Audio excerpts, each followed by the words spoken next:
आपण बघत आहात काय प्रश्न हाताळले आपल्या समोरच्या उमेदवारांनी।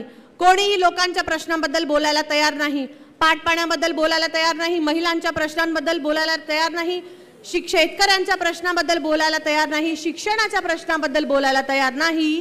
बोलतात कशाबद्दल? किती कोणी तेलाचे डबे खाल्ले आणि कोणी किती घोटाळे केले। बोलतात कशाबद्दल?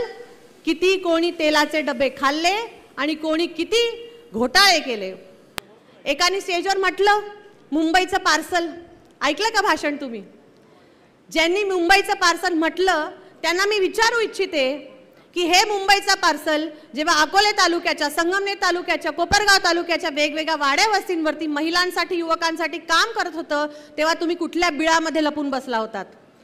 कोविडच्या कार्यकाळामध्ये खासदार होते, माजी खासदार होते, काय कामं लोकांसाठी केली मला सांगावं? मुंबईमध्ये होते, निश्चित लॉकडाऊन होतं, तिथे बसून अकोल्याच्या प्रत्येक कोविड सेंटरला मदत पोहोचवण्याचं काम या उत्कर्षाने केलं। आज मला मुंबईचं पार्सल म्हणणाऱ्यांनी सांगावं, जेव्हा कधी महिलांचे प्रश्न या मतदारसंघामध्ये उभे राहिले, जेव्हा कधी आंदोलनं उभे राहिली, मणिपूर सारखा एक विषय आला, तेव्हा आम्ही सगळे कार्यकर्ते रस्त्यावर उतरलो, तेव्हा हे दोघं कुठे बिळात लपून बसले होते त्यांनी मला सांगावं। तेव्हा हे दोघं कुठे बिळात लपून बसले होते त्यांनी मला सांगावं। मुंबईचं पार्सल म्हणणाऱ्यांनी हेही सांगावं की जेव्हा जनता महागाईने बेजार आहे, जेव्हा जनता बेरोजगारीने बेजार आहे, कुठल्याही मुद्द्यांवर एकही आवाज न काढणारे हे दोघंही कुठल्या बिळात लपून बसलेले होते याचंही उत्तर द्यावं। म्हणून पुढच्या काळामध्ये या येणाऱ्या 14-15 दिवसाचं नियोजनबद्ध काम आपल्याला करायचं आहे। मीडियाच्या मंडळी खूप मोठ्या प्रमाणात आज आहे, मी खरंच तुमचे आभार मानते। पहिल्या दिवसापासून मीडियाच्या मंडळींनी जे सहकार्य आम्हाला केलेलं आहे, कारण त्यांनाही समजते की लोकांची एक भावना आहे आणि त्यांनाही आजचा उत्साह दिसत असेल।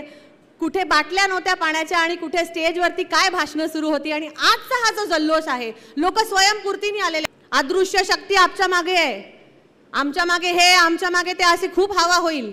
अदृश्य वगैरे काही नाही, तुम्ही 10 वर्ष अदृश्य होता म्हणून ही दृश्य जनतेची शक्ती आज माझ्या पाठीमागे उभी आहे। अदृश्य वगैरे काही नाही, तुम्ही 10 वर्ष अदृश्य होता म्हणून ही दृश्य जनतेची शक्ती आज माझ्या पाठीमागे उभी आहे। ही भावना घेऊन आपल्याला पुढे जायचं आहे। 4 जूनचा गुलाल हा आपलाच आहे, 4 जूनचा गुलाल हा आपलाच आहे।